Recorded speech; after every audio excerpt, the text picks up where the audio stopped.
السلام علیکم، میں ہوں عدنان عادل اور آپ دیکھ رہے ہیں پروگرام سیاست اور ریاست۔ میرے ساتھ ہیں معروف صحافی اور تجزیہ کار جناب ہارون الرشید صاحب، جو اپنی آراء سے حالات حاضرہ کے بارے میں ہمیں مستفید کریں گے۔ ناظرین، آج یوم تکبیر ہے، 25 سال ہو گئے پاکستان کو ایٹمی دھماکے کیے ہوئے۔ بہت بڑا موضوع ہے یہ، اور وجہ طور پہ پاکستانی قوم کو اس پہ فخر ہے۔ اس پہ ہم ہارون صاحب سے تفصیل سے بات کریں گے، لیکن ایک اور سیاست میں جو موضوع اس وقت اہمیت اختیار کر گیا ہے وہ پی ٹی آئی کی زیر حراست خواتین کا ہے، کیونکہ پی ٹی آئی کی بہت بڑی تعداد میں جو سپورٹرز ہیں وہ خواتین ہیں، اور جب 9 مئی کو احتجاج ہوا تو وہ بھی اس میں شامل تھیں اور ان کو حراست میں لیا گیا۔ رانا ثناءاللہ جو کہ وزیر داخلہ ہیں، انہوں نے رات کو نصف شب کے بعد تقریباً 12:30 بجے ایک پریس کانفرنس کی اور اس میں کہا کہ ملک کی ایجنسیوں نے ایک گفتگو انٹرسیپٹ کی ہے۔ ظاہر ہے انٹرسیپٹ فون پہ ہونے والی گفتگو ہوتی ہے، اور اس میں انہوں نے یہ منصوبہ پکڑا ہے کہ کسی پی ٹی آئی کے رہنما کے گھر پر فائرنگ ہوگی چھاپے کے دوران۔ ایک تو وہ منصوبہ تھا ان کا، اسے ناکام بنا دیا گیا ہے، اور دوسرے ان کا منصوبہ یہ تھا کہ کوئی خاتون جو ہے اس کا ریپ ایکٹ کیا جائے گا، اس کا الزام قانون نافذ کرنے والے اداروں پہ لگایا جائے گا اور اس معاملے کو عالمی سطح پر اٹھایا جائے گا۔ حیرانی کی بات یہ ہے کہ رانا ثناءاللہ صاحب سے پہلے نواز شریف کے قریبی ساتھی ناصر بٹ نے لندن سے یہی بات ٹویٹ میں کی، بالکل یہی بات، اور ایسی ہی بات ایک اینکر پرسن نے بھی کی جو ایک بڑے چینل کے لیے کام کرتے ہیں۔ تو حیرانی کی بات ہے کہ ان سب کو یہ جو گفتگو جو انٹرسیپٹ ہوئی یہ پہلے کیسے مل گئی، جو کہ وفاقی وزیر داخلہ کو تو ظاہر ایجنسیز رپورٹ کرتی ہیں، لیکن ان کے پاس یہ رپورٹس کیسے پہنچ گئیں۔ اس کے بعد اسلام آباد پولیس نے بھی کہا کہ ملک کے بدنام کرنے کے لیے منظم مہم کا آغاز ہو چکا ہے اور خواتین کو بھی استعمال کیا جائے گا۔ تو ایک یعنی سلسلہ ہے کہ کوئی پریشانی کی بات ہے۔ اس پہ پی ٹی آئی کا موقف یہ ہے کہ کچھ ہوا ہے جسے کور اپ کرنے کی کوشش ہو رہی ہے، یہ انہوں نے خدشے کا اظہار کیا ہے یا الزام لگایا ہے۔ عمران خان نے کہا کہ اگر جیلوں میں خواتین کے بارے میں بدسلوکی کے بارے میں شکوک و شبہات تھے تو وفاقی وزیر داخلہ رانا ثناءاللہ کی پریس کانفرنس کے بعد وہ اس تمام شکوک و شبہات جو ہیں ان کو تقویت ملی ہے، وہ شکوک دور ہو گئے، یعنی یہ کہ وہ بات درست ہے۔ پہلے بھی پی ٹی آئی کے لوگ ایسے الزامات لگاتے رہے۔ تو ہارون صاحب، یہ جو معاملہ ہے یہ حساس نوعیت کا معاملہ ہے خواتین کا، اور ہمارے سیاسی روایات، کلچر، تہذیب میں خواتین کا احترام ملحوظ رکھا جاتا ہے، لیکن ہم نے تو دیکھا کہ پولیس والے انہیں ننگا ہو کے بھی دکھا رہے ہیں، ایسے ویڈیو کلپس بھی ہیں۔ آپ کیا کہیں گے اس پہ؟ پہلی بات تو یہ ہے کہ کوئی ایک خاتون بھی جلاؤ گراؤ میں شامل نہیں تھی۔ جو واقعات افسوسناک ہوئے اس میں ان کو پکڑے جانے کا کوئی جواز ہی نہیں، رتی برابر بھی جواز نہیں ہے خواتین کو پکڑے جانے کا۔ کوئی خاتون کسی واقعے میں 2-3 واقعات ہیں نا، توڑ پھوڑ جلاؤ گھراؤ، اس میں خواتین شامل نہیں ہیں۔ اگر وہ وہاں موجود ہیں، اور جو موجود تھی مثال کے طور ڈاکٹر یاسمین راشد، انہوں نے منع کیا ہے، پرامن احتجاج کر رہی تھیں۔ ہاں، احتجاج ہر ایک کا حق ہے، آئینی حق، سڑک پہ حق احتجاج کرنے کا حق ہے، پرامن رہیں، گالم گلوچ نہ کریں، کچھ نہ کریں۔ اچھا، پہلی بات تو یہ۔ دوسری بات یہ ہے کہ رانا ثناءاللہ صاحب کو رات 12:30 بجے پریس کانفرنس کرنے کی ضرورت کیوں پیش ہے؟ ان کی ہوائیاں کیوں اڑی ہوئی تھیں؟ 2 دفعہ میں نے ان کی ہوائیاں اڑی ہوئی دیکھی ہیں۔ ایک دفعہ وہ نارکوٹکس کا جو کیس بنا تھا، اور جھوٹا کیس ان پہ بنا دیا گیا، جی جھوٹا کیس بنا دیا گیا، 20 کلو ہیروئن۔ کون کہتے ان پہ فرد جرم ہی نہیں لگا سکے؟ نہیں، فرد جرم انہوں نے 3 سال نہیں، ان کی صلح ہو چکی تھی۔ کس سے؟ جنرل باجوت سے۔ تو انہیں فرد جرم عائد کا جو وہ تو ہمارا ملک کا قانونی نظام آزاد ہے، عدلیہ آزاد ہے، بہت آزاد ہے۔ اب اگر یہ مفروضہ ہے تو پھر تو کیا کہنے۔ اچھا، وہ ان کی ہوائیاں اڑی ہوئی تھیں، ان کا رنگ فک تھا، ان کی حالت خراب تھی، اور ان کا چہرہ یہ کہتا تھا کہ وہ قصوروار ہیں۔ یہ تو خیر میرا اندازہ ہے نا۔ بات یہ ہے کہ یہ تو تفتیش ہوتی، وہ تفتیش ہونے دیتے، اور جب تفتیش نہیں ہوئی تو جنرل تھا، سرونگ جنرل، سیولین کا کوئی تعلق ہی نہیں ہے NF سے، ٹھیک ہے، اینٹی نارکوٹکس فورس سے کوئی تعلق نہیں ہے سیولینز کا۔ دیکھیں نا، جب وہ بریگیڈیئر کو نکال دیا گیا تھا، جس نے پیپلز پارٹی کا جو میں امیدوار تھا وزارت عظمیٰ کا، رحیم یار خان کا کیا نام تھا اس کا، تو میں نے جنرل کیانی سے پوچھا کہ اس کو کیوں نکال دیا بریگیڈیئر کو؟ تو انہوں نے کہا کہ انہوں نے اپنے باس کو اعتماد میں نہیں لیا اور اعلیٰ قیادت کو اس سے یہ تاثر پیدا ہوا کہ ہم فریق ہیں، جو ظاہر ہے ہم نہیں تھے۔ تو میں نے اس کو کہا، رمضان المبارک کے دن تھے، صبح ملاقات ہوئی، وہ ایک تقریب تھی، تو میں نے اس سے کہا وہ نارکوٹکس جلا دیتے ہیں نا جو پکڑی ہوتی ہیں، جی اس میں غیر ملکی بھی ہوتے ہیں مدعو، میں نے اس سے کہا کہ آپ نے اپنے طور پہ کیا؟ اس نے کہا یہ میرے ہاتھ میں تسبیح ہے، وہ دکھائی بھی اس نے مجھے، رمضان المبارک کا مہینہ، میں تسبیح پڑھ رہا ہوں، میں خدا کو حاضر ناظر جان کے کہتا ہوں کہ میں نے خود کیا، مجھے کسی نے نہیں کہا۔ اور اس کے باوجود اس کا تبادلہ کر دیا گیا کہ اس نے بے حکمتی کی، ٹھیک ہے، وہ آدمی جو تھا قصوروار تھا۔ اسی طرح کئی اور لوگ نارکوٹکس میں قصوروار تھے۔ قطع کلامی معاف، فواد چودھری کہتے ہیں جب کابینہ میں یہ معاملہ پیش ہوا تو میں نے کہا تھا ایویڈنس نہیں ہے، یہ کیس نہیں بنتا۔ فواد چودھری کے کہنے سے کیا ہوتا ہے؟ ایک منٹ، اے این ایف کے سربراہ، ایک منٹ، فواد چودھری کے کہنے سے کیا ہوتا ہے؟ وفاقی وزیر تھے۔ میری بات ہے، وفاقی وزیر ہونے سے کیا ہوتا ہے جی؟ وفاقی وزیر جو ہے لائر اس بھی کے اندازے غلط، جناب والا میں آپ سے کہہ رہا ہوں، اے این ایف نے کیا، جس جنرل نے کیا جو پریس کانفرنس میں شریک تھا، میجر جنرل، اس کے خلاف ایک بیان دیں، اس کے مقدمہ چلائیں۔ نہیں، وہ تو عمران خان کو قصوروار قرار دیتے ہیں نا۔ کیسے عمران خان کیسے قصوروار ہو گیا؟ عمران خان کا کوئی تعلق اس کیس سے نہیں ہے، اور رانا صاحب پہ اور بہت سنگین الزامات ہیں، اور وہ الزامات لوگ لگاتے ہی رہتے ہیں، لگاتے کیا رہتے ہیں۔ اور کون سا مسلم لیگ کا لیڈر جس پہ قتل کے الزامات ہیں؟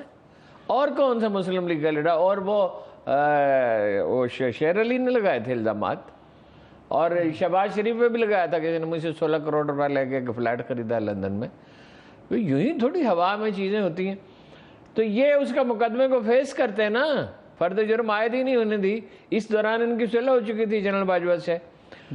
الزام صحیح ہو سکتا ہے اور غلط بھی ہو سکتا ہے، میرا خیال ہے صحیح ہے، لیکن بس وہ ہوائیاں کیوں اڑ گئی تھی؟ دوسری بات یہ خواتین تو اس میں شریک ہی نہیں تھی۔ تیسری بات یہ ہے، پورے منظر کو دیکھیے، 100 آدمی، 150 آدمی، 200 آدمی، 300 آدمی، 500 آدمی، 700 آدمی شریک تھے اس سنگین کارروائی میں، ان پہ مقدمات چلنے چاہیے، انہیں سزا ملنی چاہیے۔ 10,000 آدمی کس لیے گرفتار ہوئے ہیں؟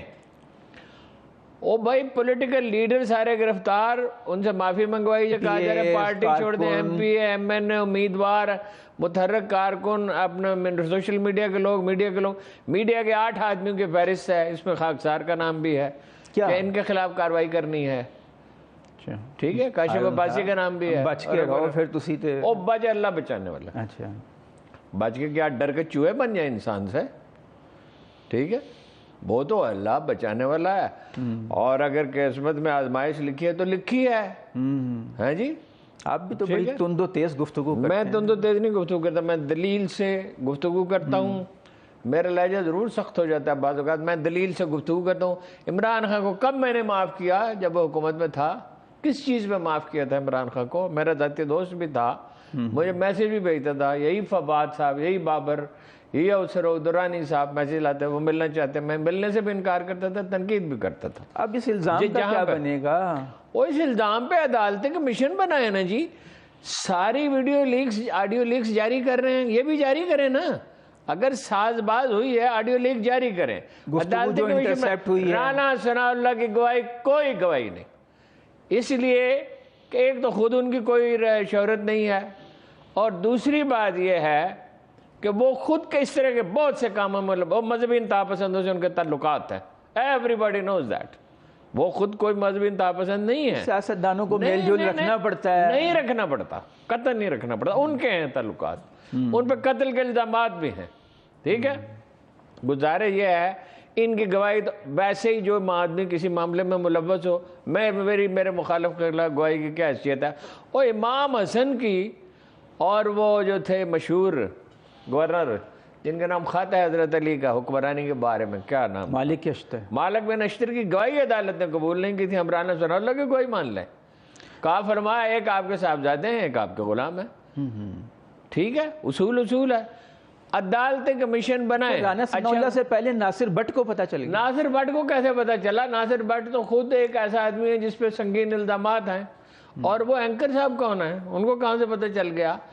یہ آج کل تو کمال یہ ہے کہ جو ٹی وی کھولیں وہ پی ٹی وی ہے، خبروں کی حد تک تو تبصرہ کرنے میں تو پھر ہمارا پروگرام تو پھر ٹی وی نہیں ہے. ہمارا نہیں پروگرام کی میں بات نہیں کر رہا, میں نیوز رومز کی بات کر رہا ہوں. پتہ نہیں کیا نیوز رومز میں ایسا کوئی جنات داخل ہوئے ہیں کہ آلموسٹ, سب تو نہیں, آلموسٹ تو کبھی کبھی سچ بھی بول دیتے ہیں. آسکر وائلڈ نے ایسے مزاحن ویسے کہا تھا, مزاحیہ فکرہ ہے, خواتین برا نہ مانے, کہ عورتوں کا کیا پتہ کبھی سچ ہی بولتے ہیں. جی نہیں ہے تو نہیں, وہ تو آسکر وائلڈ یار میں نے کہا ہے. اچھا تو کبھی کبھی نیوز سوشل میڈیا پہ مین سٹریم میڈیا ارریلیونٹ ہوتا جا رہا ہے. آپ عدالتوں کو ارریلیونٹ کرنا چاہتے ہیں, مین سٹریم میڈیا غیر مؤثر ہو گئی, ان کا حکم ہی کوئی نہیں مانتا ہے.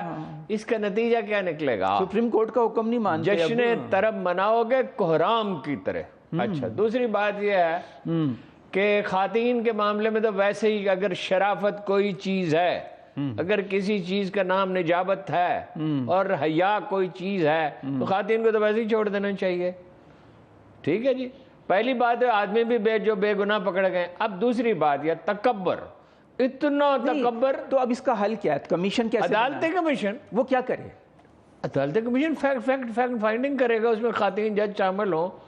وہ جا کے ان سے ملیں, ان خواتین سے جو شرم ہے تو ویسے ہی چھوڑ دیں, نہیں تو بدر ان سے ملے. وہ بعض کا تو پتہ ہی نہیں چل رہا, عالیہ حمزہ ملک کا پتہ ہی. بات کا تو تحقیقات, اس سچائی کا, یہ نازک معاملہ, اس پہ ہم رائے نہیں دیتے. یہ ہیومن رائٹس کمیشن ہے, عورتوں کی تنظیمیں ہیں. وہ کون سے ہیومن رائٹس کمیشن؟ یہ مغرب کی مدد پہ پلتے ہیں. وکلا تنظیمیں ہیں, وہ وکلا تنظیموں پہ تعجب ہے, انہوں نے کچھ نہیں کیا, انہیں کوئی اس کا نوٹس لینا نہیں, چاہیے. وہ ضمانتیں کرا رہے ہیں. پیسے آتے ہیں اپنا اسکینڈینیویا سے, یورپ سے, امریکہ سے.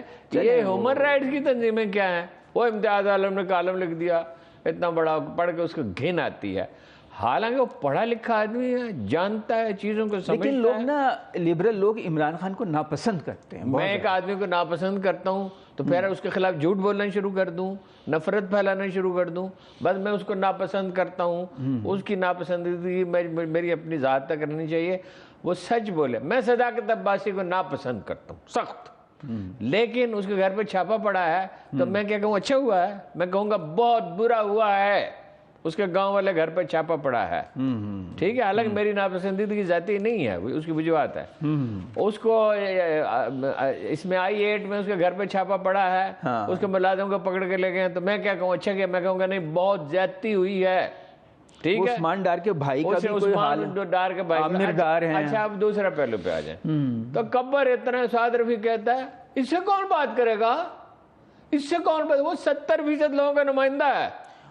رانا ثنا کہہ رہے ہیں کہ وہ دہشت گرد ہے, ہم اس سے کیوں بات کریں؟ سیاستدان سے بات کریں. رانا ثنا ذکر نہیں کریں تو اچھا ہے. رانا ثنا اللہ کیا ہے؟ اچھا بات سنیں, وہ وزیر داخلہ ہیں. وہ وزیر داخلہ ہونے سے کیا تھا, بتیرے وزیر داخلہ آئے اور گئے ہیں جی, کسی کو نام بھی یاد نہیں رہے گا. اچھا تو یہ رانا ثنا اللہ نے مسلم لیگ کے خود شریف خاندان کی خواتین کے معاملے میں بد زبانی کرتے تھے, یہ وہی رانا ثنا اللہ ہے.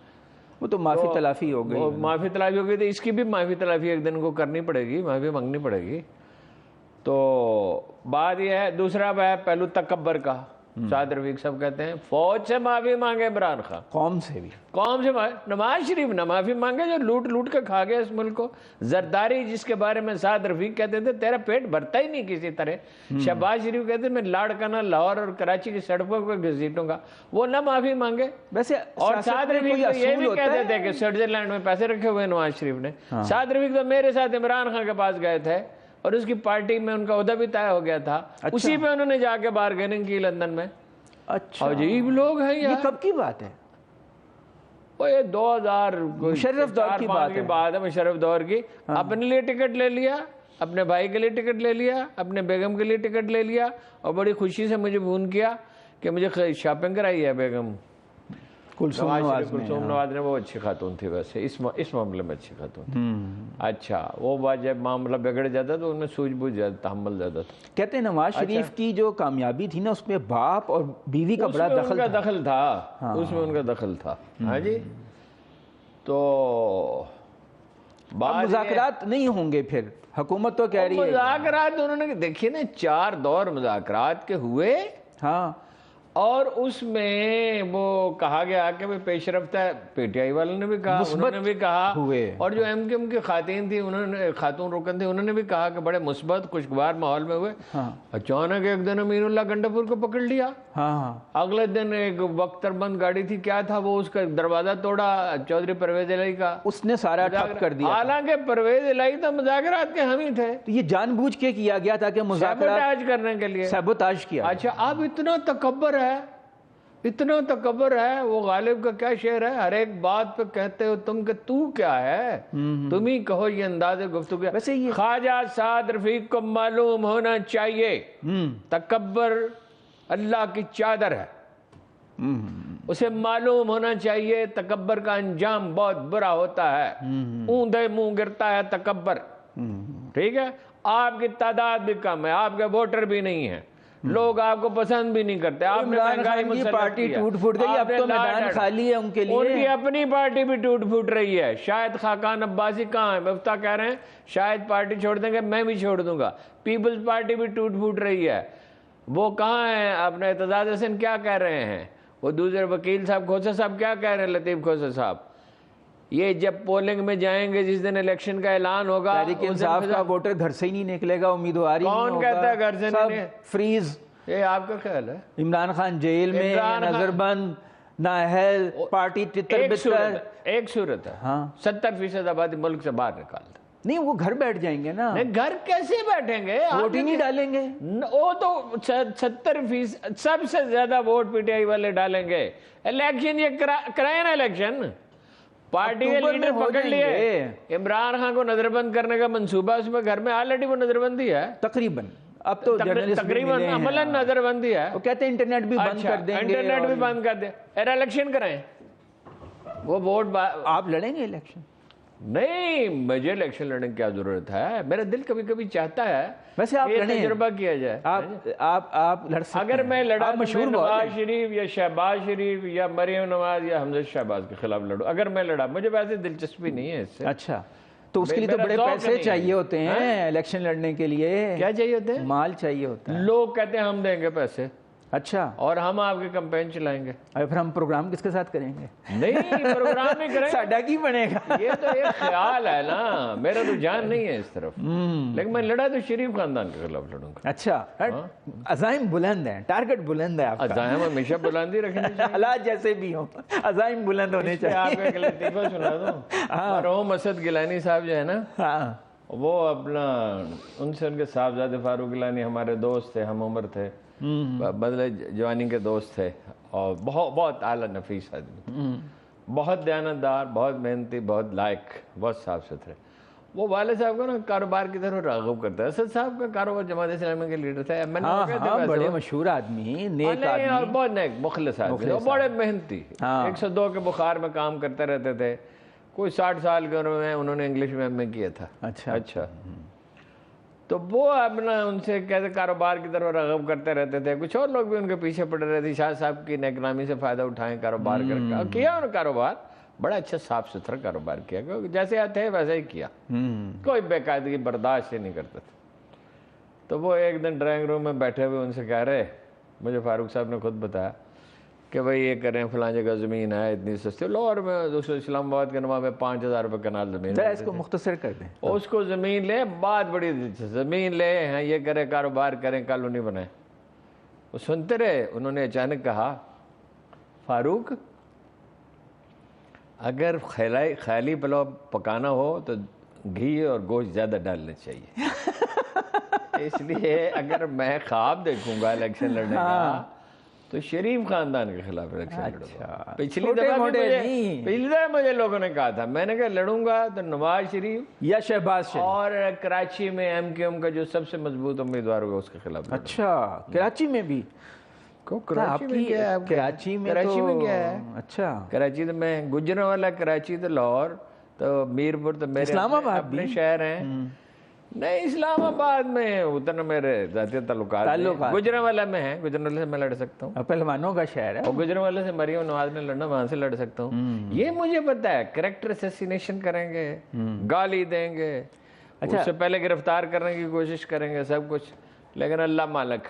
ہارون صاحب یہ جماعت اسلامی اچھے کام کرتی ہے، مثلا گوادر میں بہت اچھے کام کری ہے، حق و تحریک والے صاحب جو ہیں انہوں نے کمال کیا ہوا ہے، گو کہ اب وہ بڑے عرصے جیل میں رہنے کے بعد آئے ہیں اور کہہ رہے ہیں مجھے ذہنی طور پر ٹارچر کرتے رہے. ظاہر ہے. اچھا ایک غریب آدمی ادھر کھرب پتی سارے کراچی کے، ادھر کرپٹ حکومت کوئٹہ کی، ہاں تو ظاہر ہے بڑے صاحب کردار سیاستدان ہیں بلوچستان. وہ کیا کہنا، وہ اپنا وہ جو ہے ہدایت اللہ، باقی تو صاحب کردار کا کردار ان سے کچھ چھو کے بھی نہیں گزرا. اچھا میرے خیال میں تو وہ تو دفتر ہی نہیں جاتے، بڑے دیانتدار وزیر اعلیٰ تو دفتر ہی نہیں جاتے، بالکل کرپشن نام کی چیز نہیں ہے بلوچستان. اچھا آگے چلیں آگے. تو جو کراچی ہے، کراچی میں بھی جماعت اسلامی بڑا کام کر رہی ہے، بہت گراس روٹ لیول، بہت زخم سہے ایم کیو ایم کے ہاتھوں. ہاں بہت دکھ. اور نعیم الحق صاحب جو ہیں وہ ڈٹے رہے اور ہر الرحمان، ہاں پبلک ایشو کو اٹھاتے ہی وہ ہیں. اچھا لیکن جو سراج الحق صاحب ہیں وہ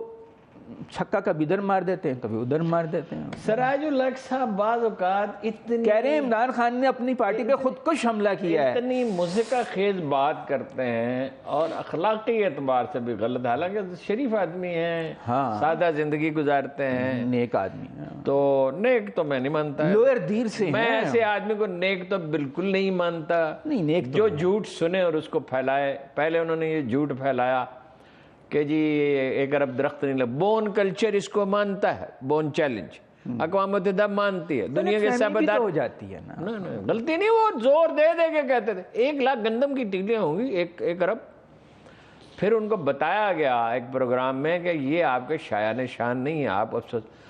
اب وہ آپ کا حلیف ہے، آپ نے کراچی میں انہوں نے آپ کو غیر مشروط ہی تقریباً حمایت کی، 40-45 کونسلر دے دیے کہ آپ میئر بن جائیں، 63 میئر بن جائیں. ہاں ان کے 10,000 آدمی گرفتار ہیں اور ان کا شکریہ ادا کرنا اور چاہیے. ان پہ ظلم ہو رہا ہے، تشدد ہو رہا ہے، توہین ہو رہی ہے، تحقیر ہو رہی، تذلیل ہو رہی.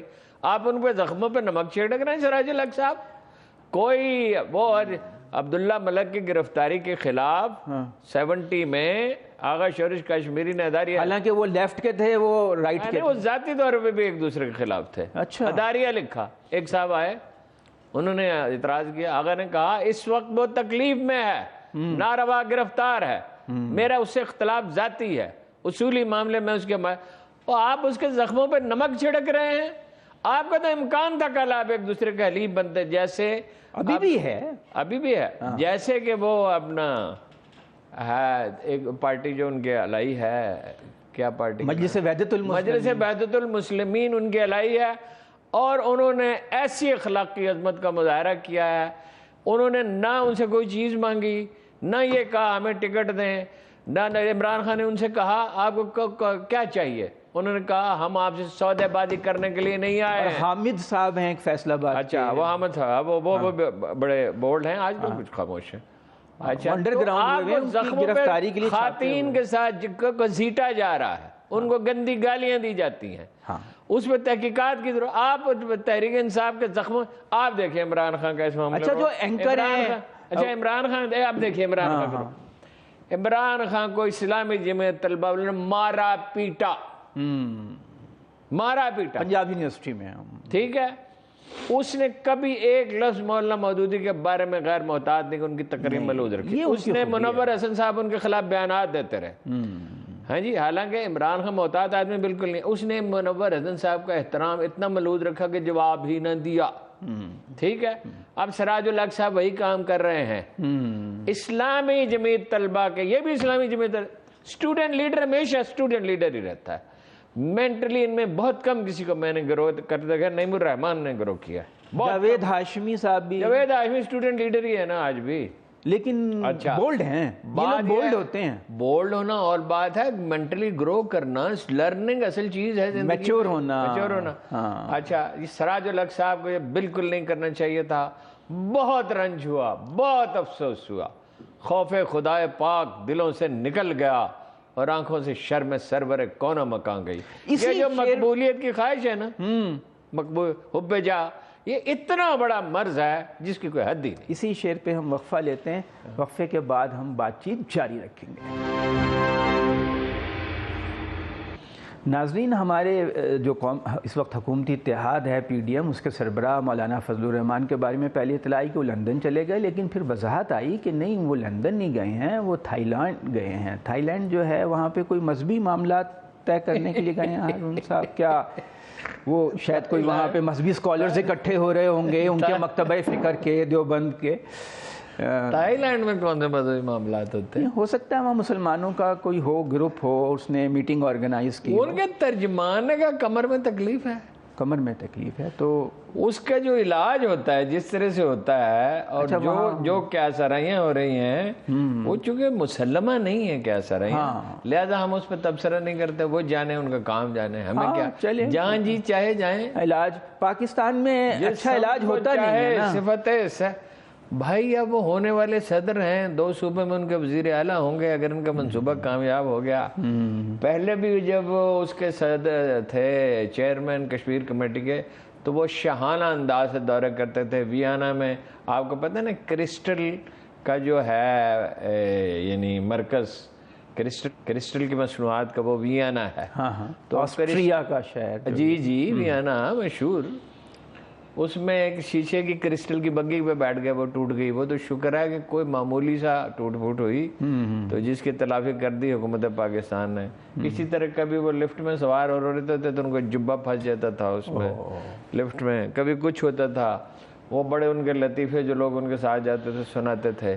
ہاں لیکن جو چاہیں کریں، جو مرضی۔ پاکستان میں علاج کی اچھی سہولتیں نہیں ہیں، نواز شریف کو بھی باہر جانا پڑا، اب مولانا صاحب کو بھی باہر جانا پڑا، ایسی بیماری کا جعلی سرٹیفکیٹ بنا کے جانا پڑا جو انہیں لاحق ہی نہیں تھے، انہیں کچھ اور تو پرابلمز ہیں، اس عمر میں ہوتے ہی ہیں پرابلم، تو لیکن وہ بیماری انہیں نہیں تھی، وہ جعلی سرٹیفکیٹ تھا، اس کا انہوں نے لندن میں جا کے کوئی علاج نہیں کرا۔ لیکن یہ کہ ہم غریب، بہرحال یہ ان کے مسائل ہیں، مڈل کلاس کے لوگ تو پاکستان میں علاج کراتے ہیں، ہمارے لیڈر باہر جا کے کرواتے ہیں۔ ظاہر ہے لیڈر ہیں، قوم کا مال ہے۔ اچھا ہارون صاحب، ہمارے 2 ساتھی ہیں، ایک عمران ریاض اور ایک سمیع ابراہیم، وہ غائب ہیں، کچھ پتہ ہی نہیں چل رہا، عدالتیں پوچھ کے تھک گئی ہیں، ان کے گھر والے پریشان ہیں کہ بھئی پتہ نہیں کہاں چلے گئے، کچھ ہیں نہیں ہیں، بیمار ہیں۔ یہی ہے نا صفاقی۔ سمیع ابراہیم تو دل کے مریض ہیں، دل کے مریض ہیں، 2 سٹنٹ پڑے ہوئے ہیں، اور کیا ان میں کلیئرٹی ہے، اور کیا بہادر آدمی ہیں۔ ان کا بچہ میں نے دیکھا، ان کو اپنا اغوا کرنے کی کوشش کی ہے، اس کے باوجود ان کا لہجہ نہیں بدلا۔ عمران ریاض بہت سخت گیر ہیں اور بہت سخت موقف رکھتے ہیں اور پیچھے نہیں ہٹتے۔ بھائی شرافت کا کم از کم تقاضا تو یہ ہے، اگر قانون اور آئین نام کی چیز ہے جس کا آپ بار بار حوالہ دیتے ہیں، عمران خان پہ تو بڑا کہتے ہیں جی اس نے جلاؤ گراؤ کر دیا، وہ تھا ہی نہیں، وہ جیل میں تھا، وہ گرفتار تھا، جب اس کو کیسے پلان کر لیا، وہ تو وہاں پڑا ہوا تھا، پہلے سے انہوں نے کہا ہوا اور اس کا بینیفیشری کون ہے؟ اس کے بینیفیشری مطلب 150 بچے شہید ہوئے APS میں، وہ پشاور کے اسکول میں، اس کا اتنا سوگ نہیں منایا گیا جتنا اس کا منایا گیا۔ اور وہ ثناء اللہ نے آج کیا کہا، جہاں جناب قائد اعظم رہتے تھے، پاکستان کا کون آدمی ہے جو یہ کہتا ہے عمران خان سمیت کہ ان کے خلاف کارروائی نہیں ہونی چاہیے؟ بے گناہ خواتین کو کیوں پکڑا؟ جو وہاں سے ٹی وی کے جو رپورٹر وہاں موجود تھے انہیں پکڑ لیا، ٹھیک ہے، 10,000 آدمیوں کو پکڑ لیا۔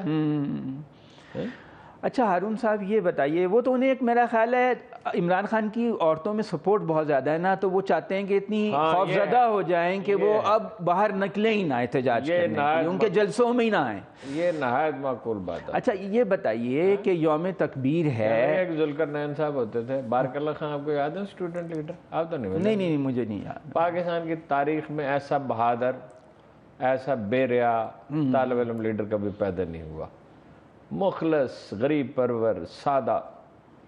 بارک اللہ خان ذوالقرنین ہمارے دوست سے، بعد میں شیو گرے، اس زمانے میں داڑھی رکھتے تھے، تو بارک اللہ خان نے ایک دن کہا، یہ بات آپ نے دانائی کی یہ بات میں نے دانائی کی یہ نقطہ آپ نے بہت بس آپ کی صحبت میں رہ کے میں بھی دانا ہو گیا ہوں۔ نہیں میں آپ کی صحبت میں رہ کے اچھا وہ یہ خواتین، چونکہ ایک تو خواتین جو ہے نا بطور اوور آل اس کے ساتھ چلی گئی، اور ان کی مقبولیت ہے، اور وہ ہر وقت خواتین میں ہوتا ہے کہ obsessional attitude، وہ ہر وقت کام کرتی رہتی ہیں۔ اب یہ کہتے ہیں کہ ان کو اتنا ڈرایا جائے، اتنی تحقیر اور تذلیل کی جائے، وہ گھروں سے باہر نہ نکلے۔ وہ مہر بخاری نے بھی کہا ہے کہ ہماری مہر بخاری نے کہا میری کزنس، اور اب وہ شاید کبھی باہر نہ نکلے، لیکن ووٹ ڈالنے عورتیں کہتی ہیں ہمیں ہاتھ لگاتے ہیں، ووٹ ڈالنے تو جائیں گے، گندی فحش جملے لگاتے ہیں، گھسیٹتے ہیں سڑکوں پہ، مولسٹ کرتے ہیں، گالیاں دیتے ہیں، ان کو بہت گندے الفاظ کس نے نہیں سنا۔ تعلیم یافتہ خواتین، گواہی کہاں سے آتی ہے؟ اللہ اکبر، اسلام آباد پولیس کہتی ہے جی بھائی اسلام آباد پولیس کے لوگوں کو مسلم لیگ نون کا ممبر بنائے، خاص طور پہ آئی جی صاحب کو۔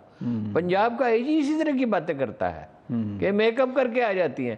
جب سے یہ کائنات وجود میں آئی ہے، حضرت آدم علیہ السلام کے دور سے آج تک خواتین میک اپ کرتی ہیں۔ اچھا چھوڑیں سر، سیاست بہت ہو گئی، یوم تکبیر پہ آ جائیں آپ۔ ایٹمی دھماکے، ہم مضبوط ہو گئے، پاکستان نے بہت اپنا مقاصد حاصل کر لیے، ایٹمی دھماکے اس کا فائدہ تو ہوا نا۔ ہاں دیکھیے نا، اب ایٹم بم بنا لیا تو پاکستان پہ حملہ کرنا آسان تو نہیں رہا۔ ہاں جیسے اب یہ ہوا تھا بالا کوٹ کا، تو انڈیا یہ اپنا حملہ تو نہیں ہو سکتا، اس میں بہت سے لوگوں کے خدمات ہیں۔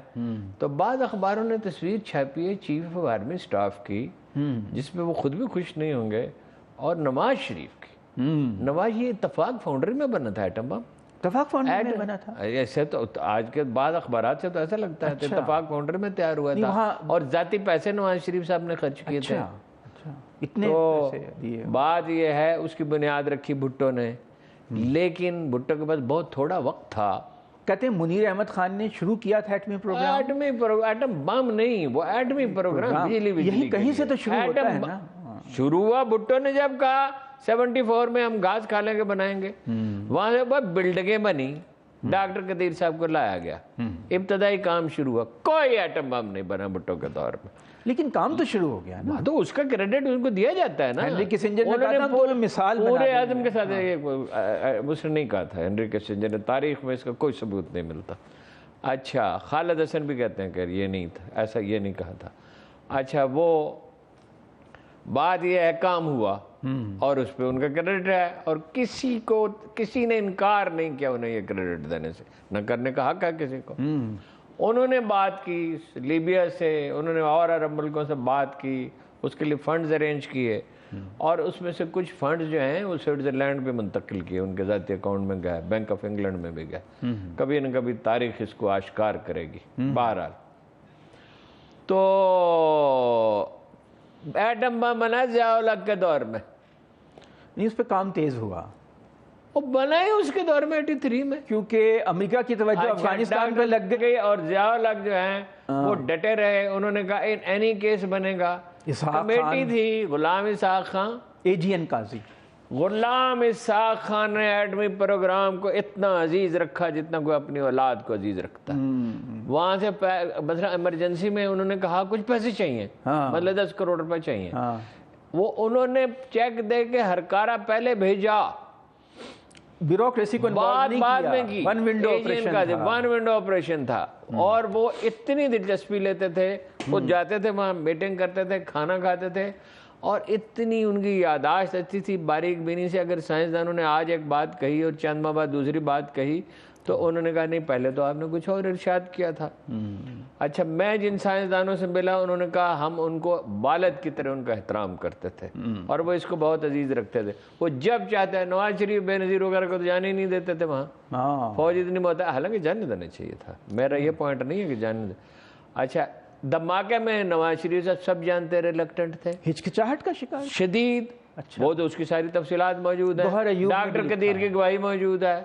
اچھا ڈاکٹر قدیر کے دھماکے سے کوئی تعلق نہیں ہے، ان کا تعلق ہے یورینیم انریچمنٹ سے، جو بڑا کارنامہ ہے، یورینیم انریچمنٹ ہوگی تو بنے گا نا، اور وہ اعلیٰ ترین معیار پہ انہوں نے کام کیا، لیکن رازداری نہیں رکھتے تھے ڈاکٹر صاحب۔ ایک دن ڈاکٹر صاحب دبئی میں پائے گئے، وہاں ایک انڈین شہری، مسلمان تھا ویسے، انڈین شہری کے ساتھ مل کے ایک کاروبار کی منصوبہ بندی کر رہے تھے، غلام اسحاق خان کو بتایا گیا، غلام اسحاق خان جیسا منتظم ماں نے کم جنا ہے، رسد دیانت دار آدمی، انہوں نے ایک فکرہ کہا دبئی میں فوری طور پر ڈاکٹر صاحب کی حفاظت کا بندوبست کیا جائے، ٹھیک ہے، باقی چیزیں میں بعد میں دیکھ لوں گا۔ پھر وہ آئے، ان سے بات کی، مگر وہ براد رکھتے تھے ہر بات کو، بتاتے کچھ نہیں تھے۔ اچھا، غلام اسحاق خان کا اس میں کنٹریبیوشن ہے، ضیاء الحق ڈٹا رہا، اس نے بنا کے چھوڑا، اور یہ اس کا جرم تھا۔ بھٹو ایٹمی پروگرام کی وجہ سے قتل کول ٹیسٹ تو بہت پہلے بھٹو کو پھانسی اس لیے نہیں لگی، ضیاء الحق اس لیے قتل ہوا ایٹمی کول ٹیسٹ تو 84 میں ہی ہو گیا تھا، 83 میں۔ اور جو جگہ ہے جہاں پہ ہم نے ٹیسٹ کیے چاغی، اشفاق صاحب نے 79 میں چونکہ وہ آف دی ریکارڈ باتیں بہت لمبی لمبی گفتگویں کی ہیں، ادراہ کرم انہوں نے مجھے بلایا، انہوں نے مجھ سے یہ چاہا کہ میں اس پہ کتاب بھی لکھوں، میں نے کہا یہ ملک کے مفاد میں نہیں ہے کتاب لکھنا۔ اور ڈاکٹر قدیر صاحب سے بھی میری ملاقات ہوئی، دو سائنسدان یہ چاہتے تھے، ڈاکٹر قدیر صاحب کا اگرچہ بڑا کریڈٹ ہے لیکن اور لوگوں کا بھی سمر مبارک مند کا بھی اور کا بھی اس کا ذکر کیا جائے۔ اشفاق حسن میں نے صاحب کا کہا بھی کہ ہے۔ سر یہ مناسب نہیں ہے، اس کو انڈیا، اسرائیل اور امریکہ اپنے مفاد میں استعمال، اگر اس میں کوئی معلومات نہیں دی جاتی اس کو فائدہ کوئی نہیں، اور اگر معلومات دی جاتی تو انڈیا، اسرائیل اور امریکہ استعمال کر، اس طرح کی چیزوں پہ کتابیں نہیں لکھی جاتی۔ میرے ساتھ بہت طویل مٹ گئی، لیکن یہ کہ پاکستان کا دفاع بہت مضبوط ہو گیا، مضبوط ہوا۔ یہ بھٹو کا بہترین فیصلہ تھا، اور ضیاء الحق نے بہترین طور پر اس کو آگے بڑھایا۔ غلام اسحاق خان نے کہا اگر ہم نے اس کی حفاظت نہ کی تو ہم سکم اور بھوٹان بن جائیں گے۔ غلام اسحاق خان پہ بڑا دباؤ، بارتھولومیو نے اس کو دھمکی دی اور اس کو چڑھایا، ضیاء الحق کو بھی دھمکی دی، اس کو بھی چڑھایا، لیکن وہ فرانسیسی سفیر ٹو لگانے کے لیے وہاں گیا، پکڑ کے اس کی پٹائی کی وہاں، اور کہا بالکل کسی کو کوئی لحاظ نہ کرو۔ اسی بات پہ ایک بریک نہ لے لیں ناظرین، وقفے کے بعد ہم بات کریں گے، مگر اس بات کی وجہ سے یہ بات اب تقریباً ہم کر چکے ہیں، تو ترکیہ میں جو الیکشن ہو رہے ہیں صدارتی، اور کچھ ایران اور طالبان میں جھڑپیں ہوئی ہیں، اس پہ ہم وقفے کے بعد بات کریں گے۔ ناظرین، جیسے پی ٹی آئی سے لوگ دھڑا دھڑ چھوڑ رہے ہیں، تو دوسرے جو لیڈر ہیں وہ بہت اپنی اپنی پارٹیوں کو مضبوط کرنے کے لیے کوشاں ہیں۔ ہارون صاحب، یہ چودھری شجاعت بڑے امید سے ہیں آج کل، بولے ایسے خبریں چھپائی جا رہی ہیں، 36 ایم این ایم پیز نے رابطہ کیا، کہ وہ پاگل ہے ان کے ساتھ رابطہ کرے گا؟ یہ ہوتے ہیں نا کچھ پسخوردہ کھانے والے، جو کیا ہوتا ہے؟ دسترخوان پہ جو بچا ہوا کھانا ہوتا ہے نا، اچھا، کچھ لوگ اس پہ لپکتے ہیں۔ میری اردو کمزور چودھری ہے صاحب، آج اردو آپ کی بڑی اچھی ہے، آپ سمجھ بچا کھچا کھانا، بچا کچا کھانا، وہ اپنے بیٹوں کے سپرد کریں۔ چودھری سرور کو بڑا شوق ہے سیاست کرنے کا، ایڈکشن ہے آلموسٹ، تو ان کے سپرد کرے، بچوں کے سپرد کسی کے وفادار نہیں رہتے، وفاداری تو چھو کے بھی نہیں گزری۔ اچھا، تو ان کو چودھریوں کو کون سی چھو کے گزری ہے؟ آج زندگی میں پہلی دفعہ پرویز الہی نے سٹینڈ لیا ہے، ورنہ کہاں یہ پرویز الہی ایک کرپشن میں، یہ تینوں ہم پلہ ہیں، نون لیگ، پیپلز پارٹی اور شری چودھری خاندان، تو وہ ایسی ہی میرا خیال ہے ایسی ڈس انفارمیشن پھیلا رہے ہیں، پاگل ہے۔ اور اگر جائیں گے ان کی طرف، ان کو کون ووٹ دیتا ہے؟ ان کو کون پوچھتا ہے؟ انہوں نے کون سا کارنامہ انجام دیا؟ وہ معجزہ بھی ہو ہی جاتا ہے۔ چلیے، اگر معجزہ ہو جائے تو پھر معجزے کی بنیاد پہ تجزیہ، روحانی معجزے کی بنیاد پہ تجزیہ تو نہیں ہوتے۔ آگے چلیں، آگے چلیں۔ اچھا، ترکیہ میں الیکشن صدارتی، ترکیہ میں نے جو پیشین گوئی کی تھی میں اس پہ قائم ہوں، یعنی اپنے اندازے پہ میں قائم ہوں کہ میرا اندازہ یہی ہے، مجھے اپنے اندازے پہ پورا یقین ہے کہ اردوان کو 3-4% ووٹ اب زیادہ مل جائیں گے۔ اطلاعات بھی یہی ہیں جو ایگزٹ پول وہ سروے ہو رہے ہیں کہ وہ 54-55% ووٹ لے لیں گے، اور دوسرا جو ہے وہ بہت پیچھے چلا جائے گا، 46-44 وہی رہے گا شاید، اور کردوں میں تقسیم کر۔ اب وہ یار ان سے بات کریں نا۔ اچھا، افغانستان میں ایک بات میں کہنا چاہتا ہوں، وہ جھڑپیں ہوئی ہیں، یہ کوئی ملک چاہتا ہے، یہ کوئی بین الاقوامی سازش ہے، افغانیوں کو بھی احتیاط کرنی چاہیے، ایرانیوں کو بھی احتیاط کرنی چاہیے۔ وہ ایک غیر ذمہ دار افغان لیڈر نے کہا کہ ہم 3 دن میں تہران نہ وہ تہران فتح کر سکتے ہیں، نہ وہ افغانستان فتح کر سکتے ہیں۔ یہ پاگل پن اور جہالت کی بات ہوگی کہ 2 مسلم ملک الجھ جائیں۔ مڈل ایسٹ پہلے اسی طرح برباد ہوا عراق اور ایران کی جنگ میں، تو اس سے انہیں بچنا چاہیے۔ تو اپنا جو ایکسپرٹ ہیں جو ترکی میں موجود ہیں، ہمارے افتخار استنبول میں ہیں، وہ پوچھ لو جی۔ افتخار صاحب، آپ کو میری آواز آ رہی ہے؟ انقرہ میں ہیں شاید آپ، کیا وہاں کے حالات؟ بالکل، ہاں آواز آ رہی ہے آپ کی۔ جی، آپ جو صدارتی الیکشن آج ہوا ہے، کیا خبریں ہیں، کیا حالات ہیں، کتنا جوش ہے، کتنے ووٹ ٹرن آؤٹ ہے، کیا چانسز ہیں ایگزٹ پولز میں؟ ہاں، میں کرا میں ہوں اس بار جو ہے جو سیکنڈ یہ ایکچولی جو ہے یہ دوسرے راؤنڈ کے الیکشنز ہوئے تھے. پہلا راؤنڈ ہوا تھا 14 مئی کو جس میں چار امیدوار تھے. چاروں امیدواروں میں سے کسی کو بھی 50% اور جمع ایک ووٹ کسی کو نہیں مل پایا جو کانسٹیٹیوشنلی یہاں پر ضروری ہے جیتنے کے لیے, جس میں جو دو میجر کینڈیڈیٹ تھے رجب طیب اردوغان اور کمال کلچدارو. رجب طیب اردوغان کو اس میں سے جو 49.5% ووٹ مل گئے, یعنی 0.5% ووٹ ان کو کم ان کو پڑے. اسی طرح سے جو کمال کلچدارو کو ان کو 46% ووٹ مل گئے تھے, 5% ووٹ ان کو کم پڑ رہے تھے. تو اسی وجہ سے جو ہے دوسرا راؤنڈ یہاں پر الیکشنز کا تھا. آج کچھ زیادہ جوش و خروش نہیں تھا. پچھلی بار تو 89% کے قریب ووٹ پول ہوئے ہیں. اس بار بتایا جا رہا ہے کہ 86% کے قریب ووٹ پول ہوئے ہیں. اور لیکن ریزلٹس آنا یہاں پر شروع ہو گئے ہیں. 25% ووٹ جو ہے گنے جا چکے ہیں, لیکن اس میں جو ہے متضاد جو نتائج جو ہے جو آ رہے ہیں ڈفرینٹ ٹی وی چینل یہاں ڈفرینٹ نتائج دے رہے ہیں. دو نیوز ایجنسیز جو ریزلٹ دے رہے ہیں وہ بالکل نتائج دے رہے ہیں. جب ایک نیوز ایجنسی کے مطابق جو ہے 5% ووٹ جو ہے کمال کلچدارو کو ملے ہیں, جب رجب طیب اردوغان کو 54% ملے ہیں. جبکہ دوسری نیوز ایجنسی کے مطابق جو ہے 54%, جبکہ دوسری رپورٹ جو ہے وہ یہ کہہ رہے ہیں کہ 50% ووٹ کمال کلچدارو کو ملے ہیں اور 49% ووٹ رجب طیب اردوغان کو ملے ہیں. تو ابھی واضح نہیں ہے صورت کے بارے میں کہنا قبل از وقت ہے. یہ بھی لگ رہا ہے نہیں, وہ 49 اور 50 کا بھی تو آ رہا ہے نا.